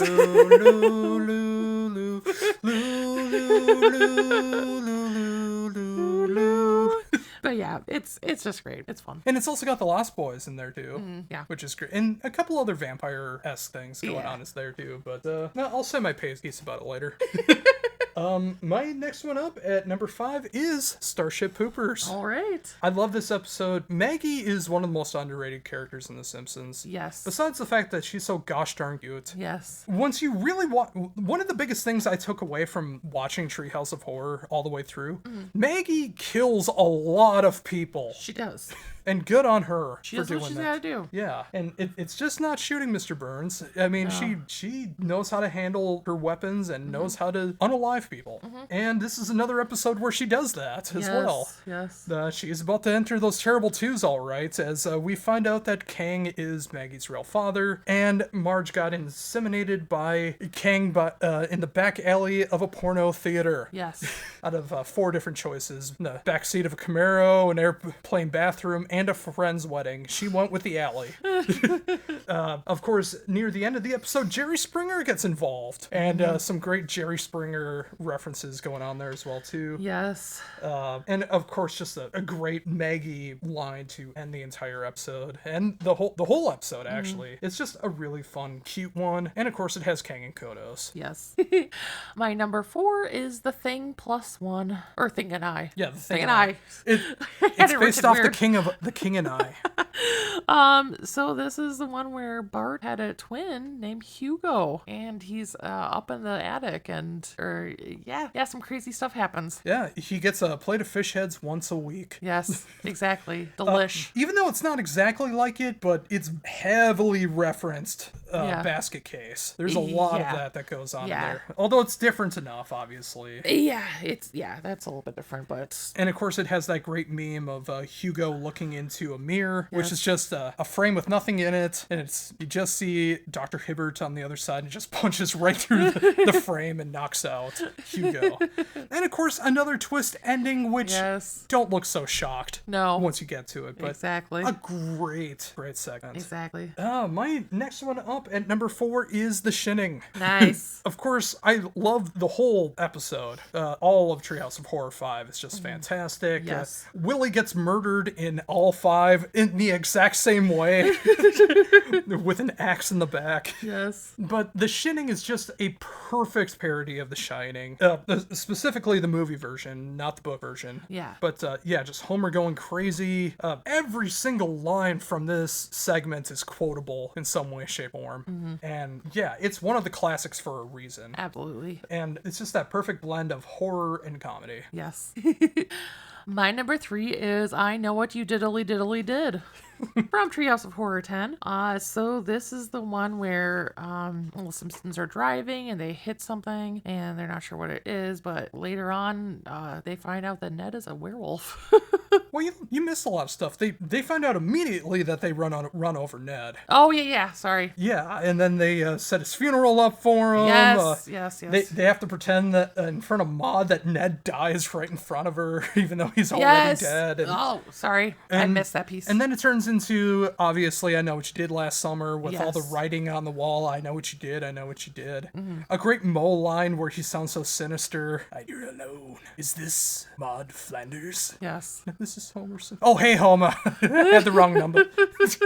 But yes, at the very end, it turns out that Ned was going on one of his late-night fog walks. Exactly. And got bitten by a werewolf and turned into a werewolf himself. Yes. So you can't kill the undead, silly. Yeah. But it's just so creepy seeing Ned as like this evil thing. And then earlier, there's so many funny things with like Homer like holding him up on the roof and stuff. And, hi, Maude, I'm fine. We got away with murder. I never did like that Wiener Millhouse. No more killing. Or no more murder. Exactly. My number 3 is Bart Simpson's Dracula. I love this episode so much. Again, it is just that perfect mixture of Bram Stoker's Dracula from the Martin Scorsese version, The Lost Boys for one specific part, the ultimate FU ending. Yes.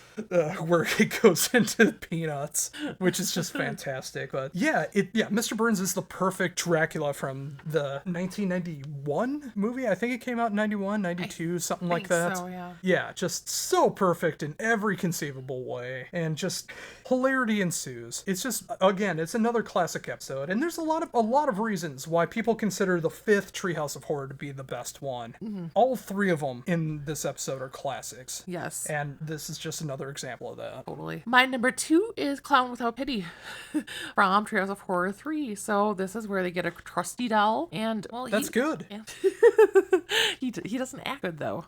That's bad. I know, that's good. That's bad. But he is not acting the way a doll should act. He's acting awry, and they come to find out it's because the switch on his back is turned to evil. Another great FU ending. Yes. As well. A lot of people would consider it to be like Child's Play. Yeah. But it's really more of the Twilight Zone episode with Doll. Yeah. Which is more of what they're referencing, but there's something Child's Play in there. Mm-hmm. Interesting choice. Number 2.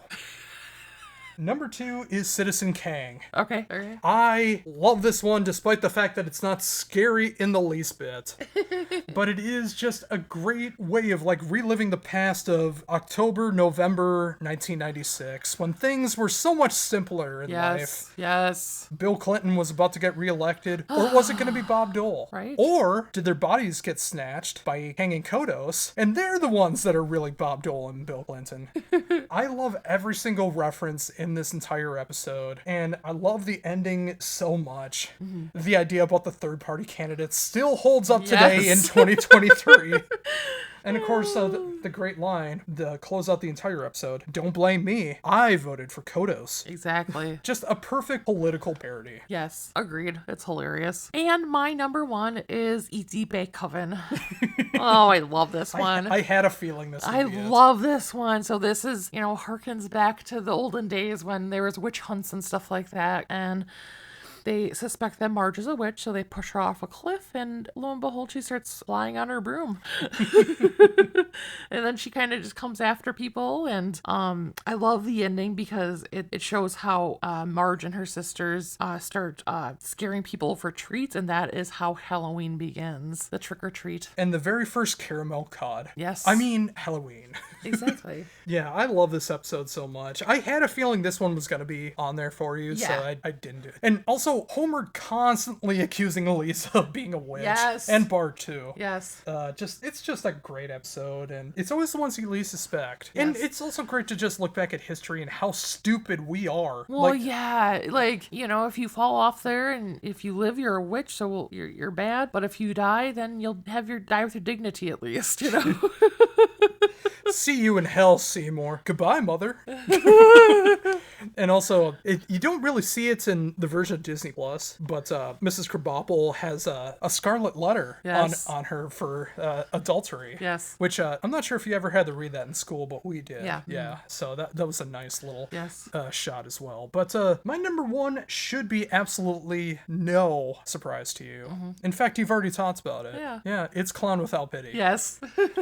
Yeah, look, as much as I love Itchy and Scratchy, I love Krusty. Every time he squeezes his little horn, the honky honky, I get a giggle. It just, I'm like a trained seal. I laugh every time that I hear him do it. And I just love this episode for all the references that have happened over the, that's bad. That's good. That's bad. And all that. I love the idea of the Krusty doll trying to unalive Homer. Homer running naked out of the bathtub and Patty's, there goes the last lingering thread of my heterosexuality. And of course that FU ending. There's your problem. This doll's set to evil. Yes. And then he ends up in a great relationship with Malibu Stacy at the end of it. And it's just, Krusty looks so cute as a doll, and then he's just so murderous. That's kind of the ideal of, like, Puppet Master. It's like they can look cute in their kind of ugly sort of way. Yeah. But they are very, very evil. It's true. And yeah, everything could be interchangeable. Yeah. I could honestly make an argument for every single Treehouse of Horror segment, except this one. Yeah. This one will always be number one to me. I understand. Yeah. I love it so very, very much. Yes. So, how about you? What's your favorite Treehouse of Horror segment? Do you have a favorite Treehouse of Horror episode in general, where you include all three segments? Do you hate The Simpsons? Have you stopped watching? All this and more, why don't you let us know down in the comments below. All right, up next we have a little bit of TV chatter. We noticed yesterday that a new season of Big Mouth came out on Netflix. Yes, season 7, which is also what I was referencing in Simpsons World for the Treehouse of Horror segments, because there's a Big Mouth world as well in the universe. Saw absolutely nothing for this. Yeah. Had no idea it even existed until it just randomly popped up on Google TV. Yeah. And that sucks, because I really would have loved to have been prepared a little bit more for it. Yeah. But it's also great, because this was a fantastic season. Absolutely. Not as many gross out moments, although there are some moments that... There are some, but well, that's going to happen with every single season. But this one feels a little more matured. Yeah, which makes sense. Because... They are in the process of transitioning to high school during this one. Yes, they graduate middle school, and in the very last episode, you see them in their first day of high school. Yes. Which, the ending of the last episode... Hilarious. But of course, the whole season is great, and it deals a lot with, like, your mental well-being as well. Like, there's so much about anxiety and depression and self-doubt and all of these things, rather than just focusing on the sexual stuff. Yeah. They focus a lot more on the mind this season. Yeah, and also just, like, transitioning to a new school and stuff, like, the idea of fitting in, where do they fit in, how are they going to get by in their day-to-day life, and, just kind of those things that even affect you into adulthood, really, I mean. And don't get me wrong, again, the gross out stuff is there, the nudity is there, there's all these things that you expect from Big Mouth, and more. And more. A couple of things that you were really shocked by, specifically, I think it was the second episode that you were taken abass by. Like, I had to, like, pause it for a couple seconds, be chicken soup. Oh, yeah. They do a line where it smells something, I can't remember what they're even talking about, but they say that something smells like if chicken soup had BO. And they just painted such a picture. Yeah, I had to pause it so you could get your composure back. Oh boy. But yeah, it was a great season, although unfortunately it's the penultimate season, as I've learned. Season 8 will not only make this the final season of Big Mouth, when they just get to be freshmen in high school. Yeah. I would have loved to have seen them go through college, I know. or college maybe, but at least high school. Yeah. Especially since they're doing this. But it's also, sadly, because it really is a reflection on Netflix, this is the longest running scripted show Netflix Netflix has ever done. Mm-hmm. Yeah. At 8 seasons and 10 episodes apiece. Yeah. Which is not saying a lot considering Netflix has almost been around for 2 decades. Mm-hmm. Yeah. But yeah, with that, I thought it was really fun. If you enjoy your gross out humor and the joys of puberty that you want to relive again, yes, you should check out Big Mouth. It's not going to be for everyone, but if you are sick in the head like we are, I think you'll find something to really enjoy about it. Yeah, and if you enjoyed Human Resources as well, there were a few characters from there that appeared in the season as well. Oh, right, you're from the other show. Right. Which sadly that is no more also, so. Yeah. And we didn't even know that until we finished watching, so, you know, it's just like, it felt like it kind of landed really flat. Like, you would have, and that's the one good thing that's going to happen with the last season of Big Mouth is they know ahead of time that it's the end, so they'll be able to properly wrap up everything. Yeah. Although hopefully it's not like with BoJack Horseman where the last few episodes feel severely rushed. Yeah. And even though the last episode was great, everything leading up to it just felt way too rushed. Yeah. But wrestling was wrestling. Yeah. We don't even talk about that. Just move on. Well, again, like if you check out the show for the wrestling segments, I think they're going to be a lot more sporadic coming up. Most likely. Again, there's rumors that AEW is going to be on Max next year, and that might be the only time that we watch AEW is for the pay-per-views. Yeah. Because it'll just cost us $10 a month instead of the $50 per pay-per-view. Right. And of course, with them going to one pay-per-view a month, if it wasn't for Max, that would never ever happen. No. So everything feels diluted and everything. So if you're looking for the wrestling stuff, maybe we'll talk about stuff fast. But the AEW talk is going to be winding down in some way, shape, or form. Yeah. And also, as of us recording this, there will be a new Simpsons and Bob's Burgers. It's not the Halloween episodes. No. I believe that's coming next week. Or, as we've learned from Treehouse of Horror, some of them end up in November because of baseball. So we'll see what happens with that. We're most likely going to watch that tomorrow on Hulu, but I think it'll still be fun to watch those. Absolutely. At least we have some enjoyment in TV left. Yes.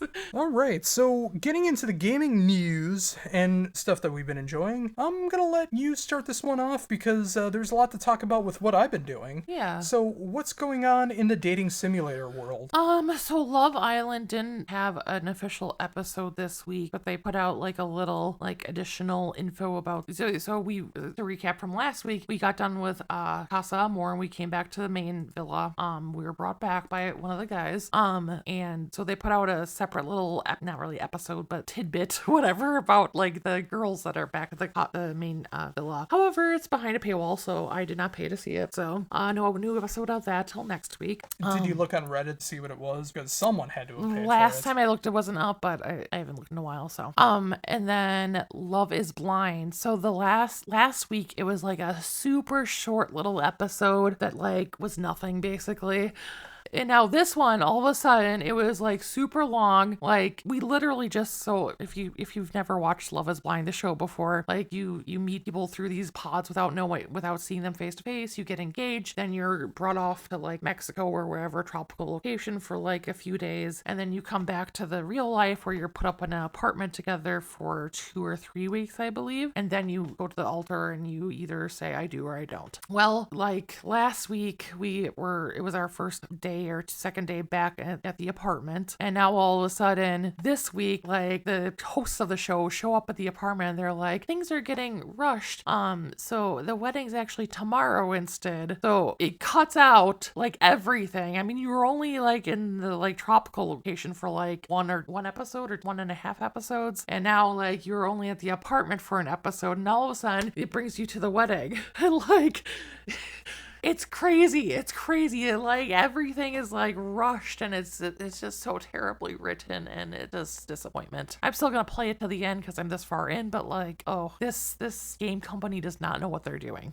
Or maybe Netflix is telling them to do a rush job on it. I mean, there's a lot of things that could go into it. No, because Too Hot to Handle is under Netflix too, and that show is amazing. Like the game for the show was amazing. Like, so it's the gaming company. Speaking of amazing, I'm amazed that you still haven't watched that dating show on Max. Oh, I forgot about that. Yeah, Naked Attraction. Man. Yeah, I gotta do that. Well, I'm almost done with Love is Blind now, the most recent season on Netflix. So I gotta finish that up first, but then yes, I'll move over to that. Well, when I hear you laugh about the schlongs, then I'll know. That's German for snake. That is German for snake. Look at the schlong. I'll know you're watching. Yes. So how about you? I mean, you haven't really been playing anything, have you? Well, according to some people, I haven't been playing a game at all. I've just been watching a movie on the PS5. You can hear my eye roll. Yes. Of course, I am picked up immediately at 11 p.m. Central back on Thursday. I got my first touch into Spider-Man 2. Spiderman. Electric Boogaloo. Yes. That's not the official title, but you know it is. Yes.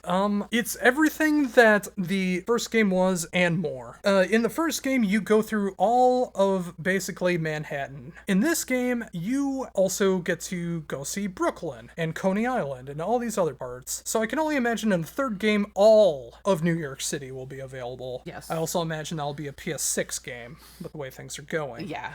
But there's so many great villains in this one. I love the story that's going on so far. I have not gotten to the Tony Todd part. Yeah. Which is not a spoiler because that was the very first trailer had Tony Todd, so that's not a spoiler. Yeah. But I'm getting closer to it. I know that. Yeah. But yeah, like everything feels so fluid. The fighting is fun. Swinging around New York is always a blast. I love the way it looks. And I know it gets you sick.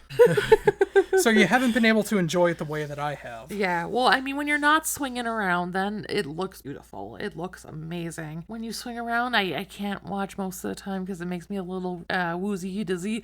But I do listen in while I'm playing on my phone, and I'm really enjoying the story with it. So the J. Jonah Jameson podcasts are always great. Yes. And of course, your new boyfriend is in the game. Yes. Haunted by the enemy tonight. Yo, Craven. Oh, Craven the Hunter. Move over, Toki Wartooth. Yeah, you didn't even really know about Craven the Hunter. No. And even the song from the Power Paladin album, you probably thought was just fine. Yeah. But then once you saw Craven the Hunter in all of his glory, yes, it took you all of like 15 seconds to go like, yeah, I get it now. Yeah, he can hump me anytime. But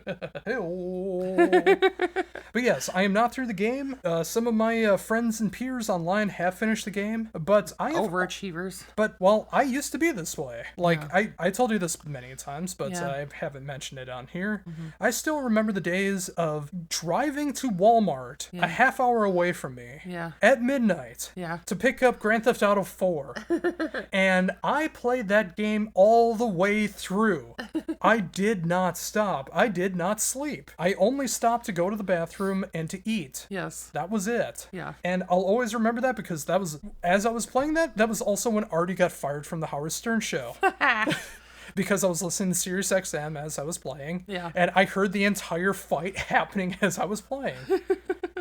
But, in the world of a 35-year-old, I got some priorities that are going on now. So I've only been able to play a couple hours at a time since... Like, I only played the opening mission on that Thursday. Yeah. I played, 2 hours on Friday. Yesterday, I did play a couple more hours than that. Yeah. But before I shut off the PS5, it said I've only played 7 hours.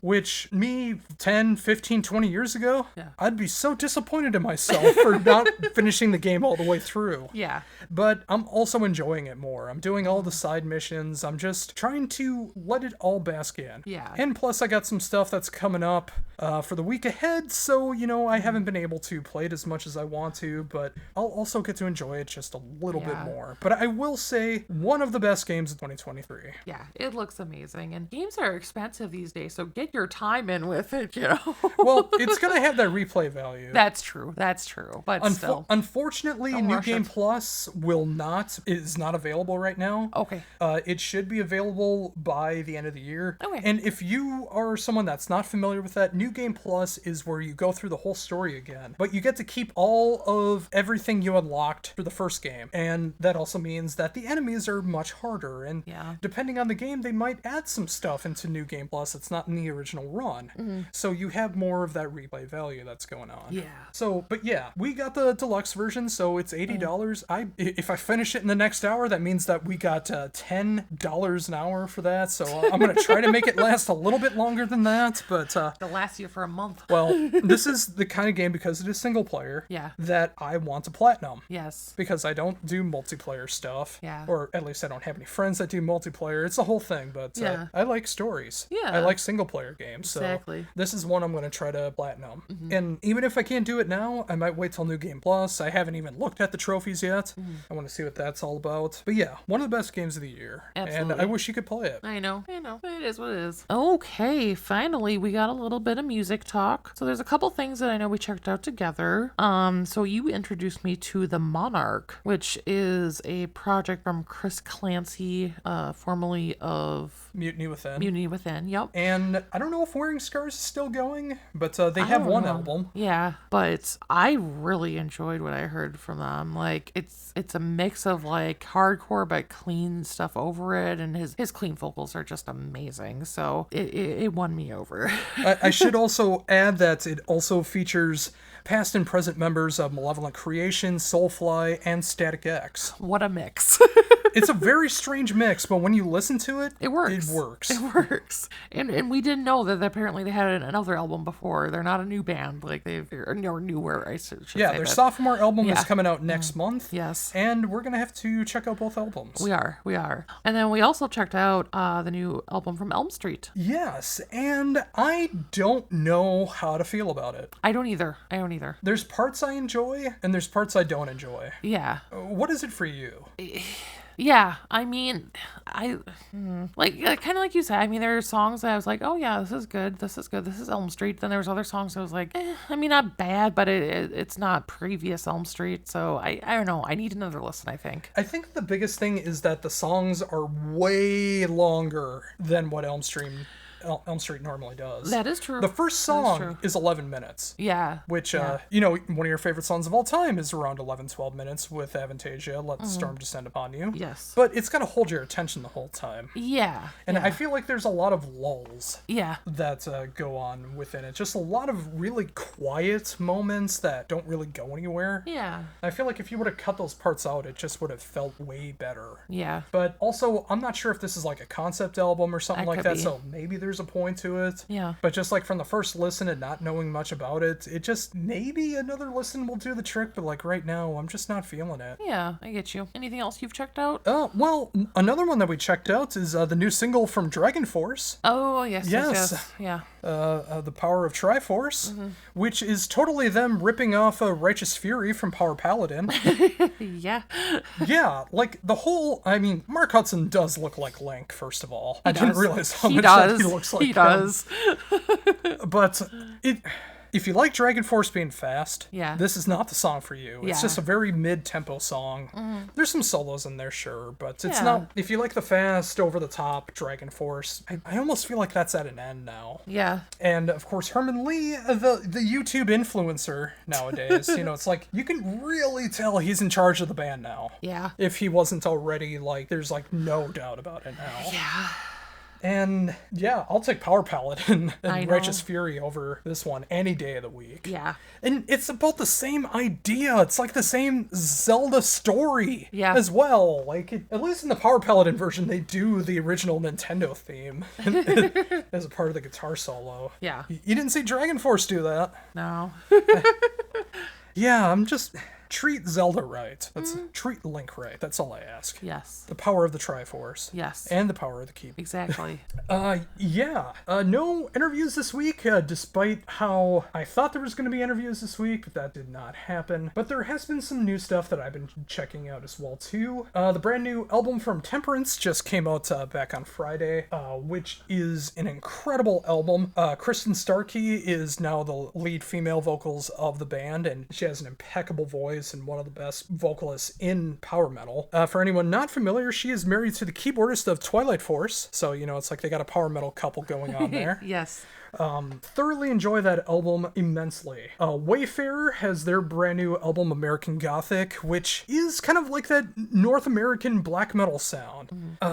Has a lot of great Americana, Western kind of feels and guitars, but they also match it with like black and death metal at times and goth rock, and and all these other things. Like, it's the biggest departure the band has ever had in terms of sound. Yeah. Like, they started off more as a very, like, traditional folk metal band, and now they're incorporating more North American folk metal into it. And I'm really digging it. And I also didn't realize this, but a couple members of Wayfarers also in the band Blood Incantation, which is over-the-top technical death metal, and, of course, their last release was all synthesizer. Wow. So, there's impeccable range going on with Yeah, everyone involved.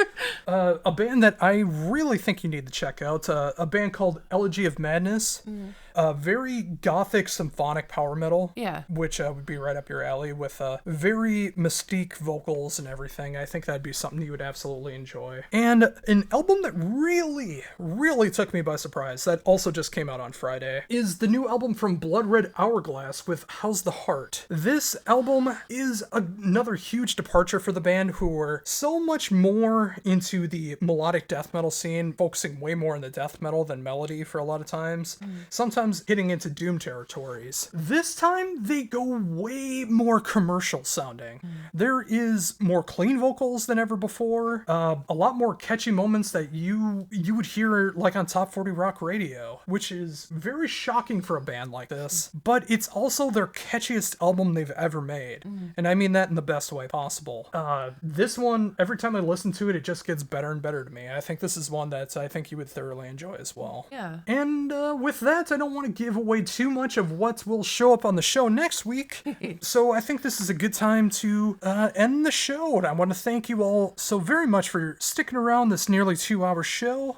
I've thoroughly enjoyed it. I hope you've enjoyed it as well. Of course. And yeah, it was great being able to talk about all this. Next week, what do we have involved for the Halloween-y stuff? Yeah, so we will be talking about our top 10 songs for Halloween that came out this year. So get you into a little new music and kind of prep for Halloween at the same time. And we may come up with something else as well, but that's what we got for right now. And, well, for the Halloween segments, but also next week, we will be talking about the top 10 albums of October 2023 as chosen by yours truly.